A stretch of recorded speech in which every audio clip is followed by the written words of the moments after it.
Everybody, here I am in Sherwood, Connecticut, on Sherwood Island. There's the little woodchuck hall. Shirley Troubadour asked a question about why Gates and China are being allowed to buy up all the farmland in our country.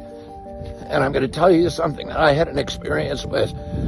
I spent many years, about 20 years, suing the factory farms, the big hog farms, and the big chicken producers like Tyson and Bo Pilgrim and Frank Perdue. But Smithfield Foods was the biggest pork producer. And Smithfield came to the state of North Carolina. They built a slaughterhouse that could process 30,000 pigs a day. And then they had a partner named Wendell Murphy, who was in the state Senate, and he passed 28 laws in the North Carolina State Senate making it illegal to sue a factory farm. He left and went into partnership with Smithfield, created a way to raise pigs, instead of raising them on farms, to raise them in warehouses called Murphy 1100s.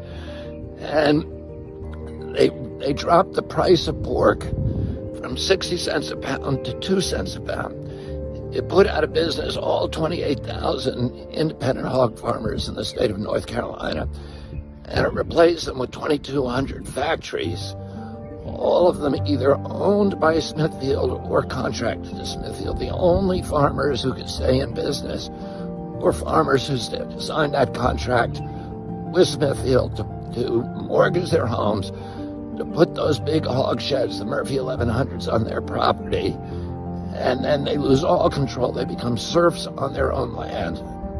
Smithfield dictates all their farming practices. It gives them the food, it delivers the piglets, picks up the grown animals and brings them to slaughter. They put out of business 28,000 farmers, and they control now 80% of the hog production in North Carolina. Because they dropped the price in North Carolina, Iowa had to adopt the same system, had to cave into Smithfield.